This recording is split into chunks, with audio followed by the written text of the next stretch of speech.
O! Co tam padał?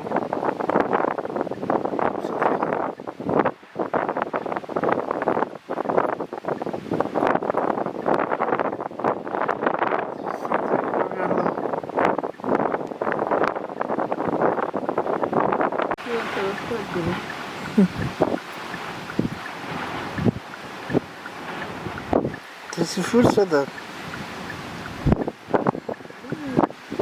I taki zahnutý. Ani nevíš, jak ryk.